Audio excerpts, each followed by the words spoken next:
Du coup mes amis, ce soir, on a quoi ce soir? Ce soir, on a de la React et on a la Cross Guild.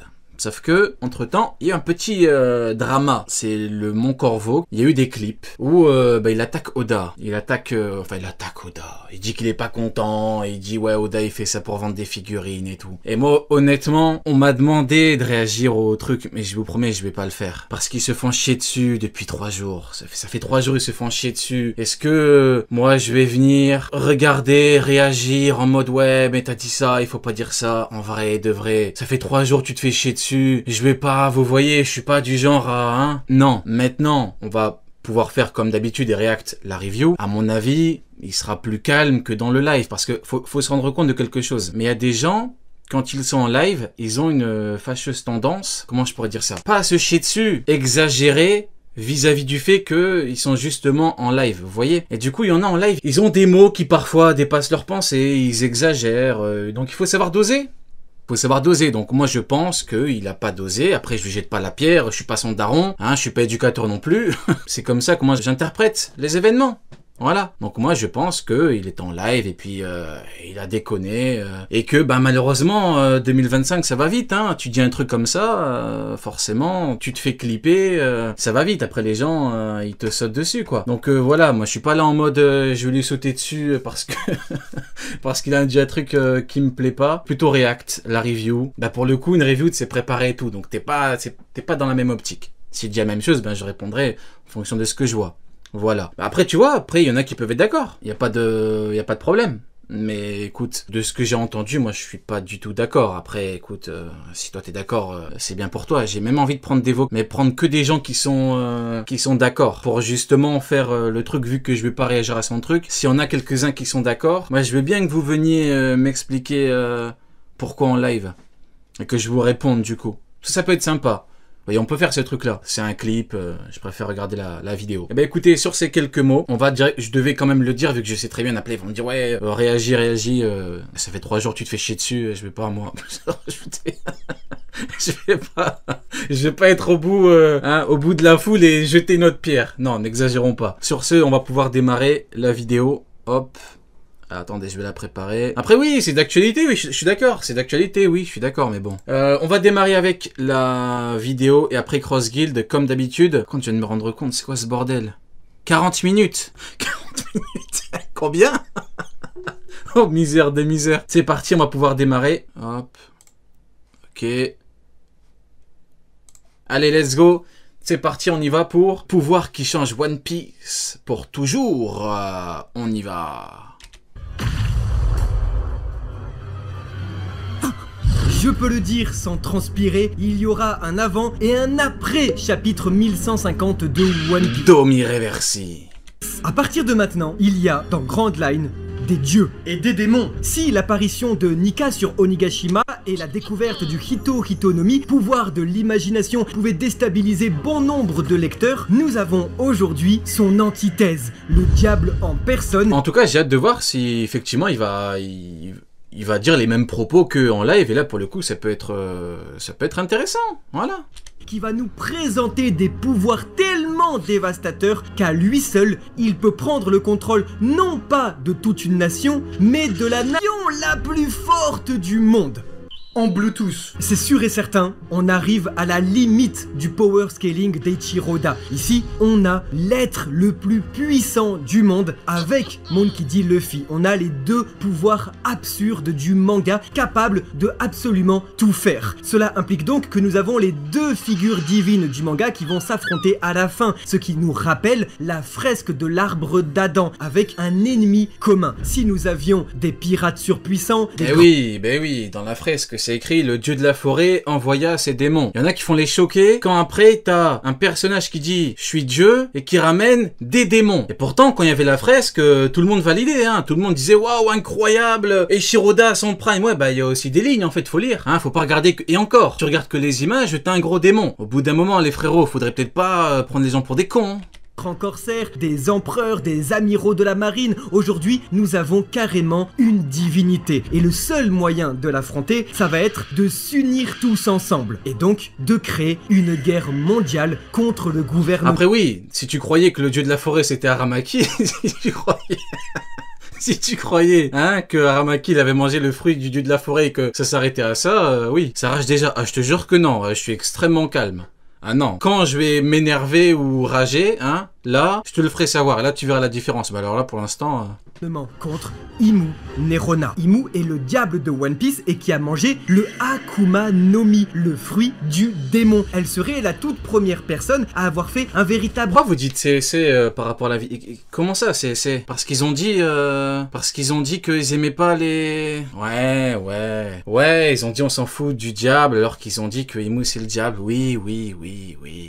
Le pacte avec elle-même, un pacte avec la nature, un pacte avec le démon, le diable, El Diablo, El Chorizo. Parce que regardez derrière moi, hein, elle est ici et tout nous laisse à penser que aujourd'hui, ça y est, c'est bel et bien Im qui est sur cette fresque avec ses gigantesques ailes noires, un peu même ses canines, hein, cette mâchoire et surtout ses... Pourquoi? Je vous l'ai dit tout à l'heure pour ceux qui n'étaient pas là, j'ai dit des fois quand t'es en live, tes mots dépassent ta pensée. Du coup, tu racontes un petit peu des trucs... qui après, tu vois, après en vidéo, tu vas devoir dire le contraire parce que t'étais en live et que t'as abusé. Moi, je pense que c'est juste ça. Maintenant, écoutez. Gigacorn et puis enfin entre ses mains. Vous l'avez compris, on retrouve sur cette fresque absolument toutes les références. Non, t'es trop bienveillant, je sais. Oui, je sais. Mais je vous l'ai toujours dit, hein. Ça, votre problème, et je vous ai toujours dit que moi, je suis extrêmement bienveillant. Moi, j'ai le cœur pur. Moi, je suis Nika, hein. Référence iconographique qu'Eiichiro Oda nous a donné pour la création... Moi, j'aide, je fais sourire. ...de ces démons, laissant sous-entendre que oui, c'est enfin bel et bien Im qui existe sur cette gigantesque planche de bois.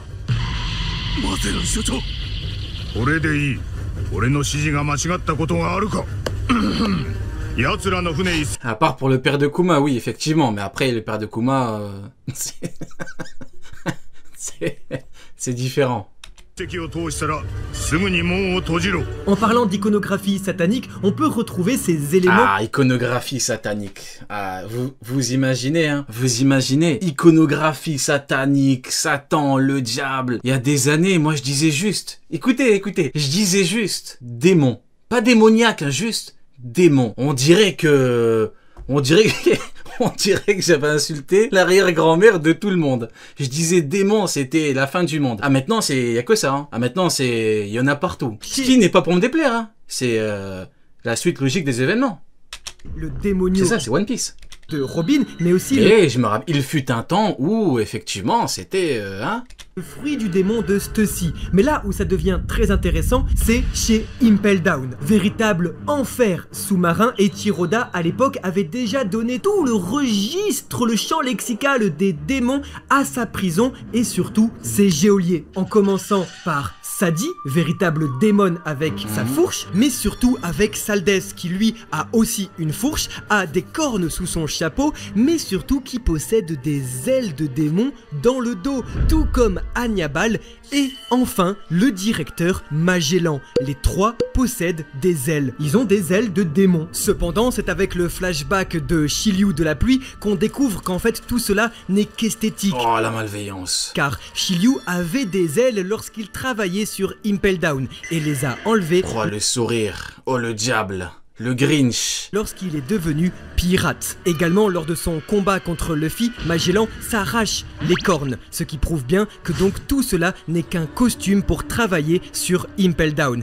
Et qu'il n'y a donc pas de rapport avec les démons de Imu Nerona. Mais surtout, dans le dernier chapitre, on découvrait une technique de Saint Somers qui était l'enfer écarlate. Où il recouvrait tout l'environnement de pointes d'épines. Et vous savez quoi? C'est exactement le nom du premier étage d'Impel Down, l'enfer écarlate, un biome où toutes les choses sont coupantes et remplies d'épines. Ils se déguisent en démons, ils s'en foutent. Non, c'est pour faire peur, c'est pour effrayer les prisonniers. Non, franchement, en termes de cosplay, moi, je valide. Hein. Franchement, tout ce qui est, on met des ailes, on met des cornes pour que les mecs pètent un câble, franchement, masterclass.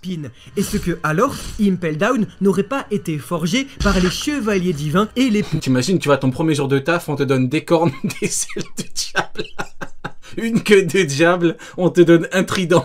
De Imu Nerona. Le taf de zinzin. Expliquant toutes ces caractéristiques de démon et surtout qu'elle soit un enfer. Mais de toute façon sur Skypiea, il y avait des dieux, donc bon, Dieu, il y a des démons. marin et qu'on retrouve... Donc en vrai, après, qu'à Impelda, où on est juste un déguisement, juste un truc de travail, c'est pas... les mêmes techniques des chevaliers divins dans la prison, l'enfer écarlate. Mais surtout, ça nous plonge directement dans le volume 104 de One Piece, en tout cas juste avant, lorsque, vous le savez, Chiroda prend la parole en début de tome pour raconter n'importe quoi, il a mangé des haricots verts. Il avait dessiné juste ici un Il a dit quoi? C'est le maxeur, le mec qui abuse. Il a dit quoi, Oda? en début de tome pour raconter n'importe quoi, il a mangé des haricots verts. Masterclass d'Oda. Le mec qui abuse du maxage. Masterclass, Oda, incroyable. Il est trop fort, ce mec. Juste manger des haricots verts. Ici, un petit dessin qui avait fait beaucoup... C'est plein de vitamines et tout. Manger, il y a plein de fibres et tout. C'est excellent pour la santé. Lui, il raconte n'importe quoi. Il dit, ouais, Oda, Jinap, non. Oda est altruiste. Il pense au monde entier. Il dit, manger des légumes verts, c'est important. Transit, etc. Pensez juste à ça, mais après, il faut aller un petit peu plus loin. Hein. Déjà, il y a quelques années, on retrouvait dessus Luffy qui affrontait cette forme Voilà. Ça c'est typiquement Oda. Il te fait un petit truc haricot vert, regardez ce qu'il met après. Démoniaque avec des cornes qui ressemblent trop fort, ce mec. bel et bien à Im. Mais le petit détail intriguant qui nous laisse penser que la suite risque d'être encore plus excitante, c'est qu'il faisait ça pour sauver, sous couvert de jeux vidéo 8 bits, une petite princesse Nami. Et quand on vous dit que Nami c'est la princesse perdue d'Oikot et que c'est un petit peu la princesse ultime parce que toutes les princesses de One Piece ressemblent à Nami, peut-être que c'est ce qu'on s'apprête à voir dans un futur proche. Imu, tu touches à tous les géants que tu veux, mais tu touches pas à Nami! Non! Pas Nami! Ah! Oda, quand il allait vite fait sur DeviantArt et qu'il a vu que tout le monde a déjà mis Nami en diablesse. Non, mon idée de fou! Alors ça y est, enfin, depuis la toute première apparition de Singe et Garcia Saturne en forme démoniaque au chapitre 1094, Il a prié depuis le live. Je suis mort. Nous avons une bribe d'explication des pouvoirs de l'Abysse et de tout ce que ça implique dans les origines, vous allez le voir, de One Piece, mais surtout de son futur. Entre contrôle physique, invocation d'hommes, transformation démoniaque, voix de toutes choses, acquis des rois et... Enfin, il est grand temps. Il était temps, franchement. Livre magique, vous devez avoir beaucoup de questions, mais ne vous inquiétez pas, voici maintenant toute l'explication du pouvoir de Imu Nerona dans One Piece.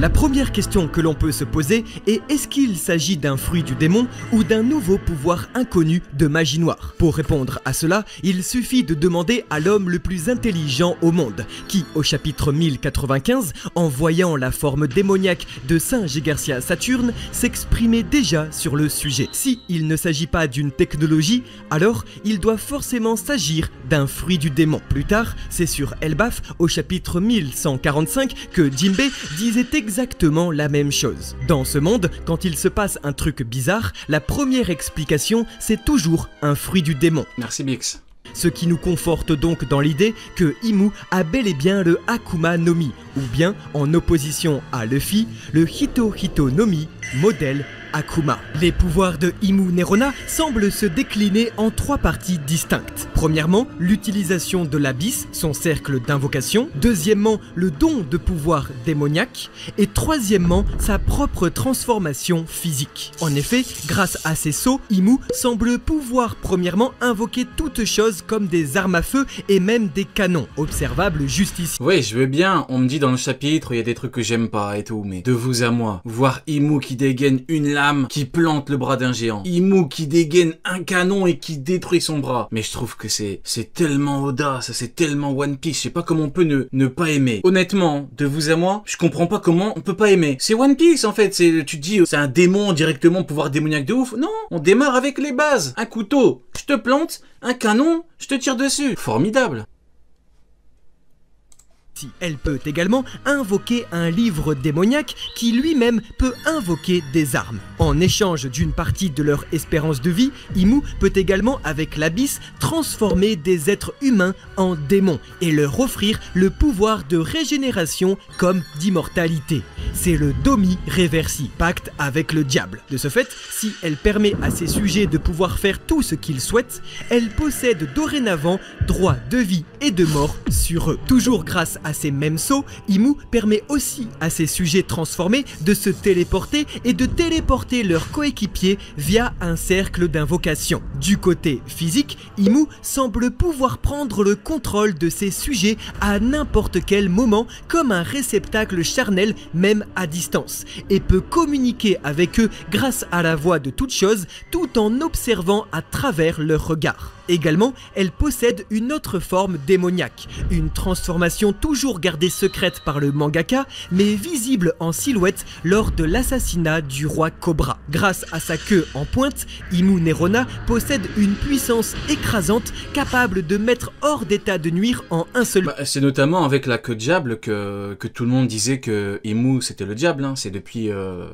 la queue. Enfin, tout le monde a fait le rapprochement. coup. Grâce à cela, elle put tuer Cobra et vaincre Sabo. Enfin, Surtout qu'il y a Sabo qui dit on se croirait en enfer. Imu semble capable Et d'offrir ça, ce qui est fou, c'est que c'était avant même Egghead du coup, hein. C'était avant même d'avoir Saturne, d'avoir les autres. à ses sujets des pouvoirs semblables à ceux de fruits du démon de type Zoan. C'est le Gyuki, l'Itsumade, le Hoki, le Bakotsu, le Ver des Sables et le Cerbère. Pour résumer, Imu Nerona peut invoquer, contrôler, transformer et tuer quiconque. Ouais, mais ce qui est intéressant, c'est que t'as un pacte forcé en fait. Avec t'as un pacte forcé, a priori avec les autres c'est pas forcé. Donc ça veut dire, en fait, c'est là où le perso est cheaté. Parce qu'elle peut te faire un pacte, t'es d'accord? Et ça peut te faire un pacte où t'es pas d'accord. Donc ça veut c'est cheaté de malade. Elle te propose un truc, même si tu dis non, t'es forcé. Non, c'est la maladie mentale. Sans aucun Ah, problème, tout en communiquant. Oda, il a fait le diable ultime. Il n'y a pas plus diable. Il est au-dessus des autres diables qu'on connaît, c'est n'importe quoi. Et en observant à travers leur regard, faisant d'elle un être omnipotent, un véritable dieu parmi les hommes, sans compter un haki des rois monstrueux au même niveau que celui de Joy Boy. Seulement, un détail très important est à prendre en compte. En effet, Imu semble capable d'utiliser un tel pouvoir en échange de l'espérance de vie des autres. Nous aurions ici peut-être un indice de son immortalité, mais surtout du contre-coup terrible d'un tel pouvoir qui obligerait Imu à perdre de l'espérance de vie à chaque utilisation. Si Imperio Ivankov avait émis l'hypothèse du OP Openomi, il ne serait pas étonnant pour créer la surprise qu'en réalité, Imu soit obligé de voler l'espérance de vie des autres comme un véritable vampire, devenant au fil des siècles un être immortel en volant la vie des autres. Oh là là, Kamaltero, regarde, le livre magique. Dis-moi qu'est-ce que tu veux que je fasse popper dessus? Allez, n'importe quoi, allez. S'il te plaît, j'aimerais tellement être cool, charismatique et mort à la fois. Oh là là, attention. Ouh. Maintenant que vous comprenez les pouvoirs de Imu Nerona, voici les deux choses que ça implique. Et ces deux choses, elles sont très importantes. La première, c'est que en transformant Dori et Brogy en forme démoniaque, ceux-là prennent la taille de démons tireurs de continents, soit celle de Odds Junior et de Loki. Le live l'a rendu fou. Son live l'a rendu complètement barjot. Pourquoi on vous dit il faut arrêter de chier sur n'importe qui? Il y a des gens, quand tu leur chies dessus, après ils deviennent fous, ils perdent la tête. Laissez les gens tranquilles. Laissez Kamaltero tranquille, vous rendez fous les gens, arrêtez.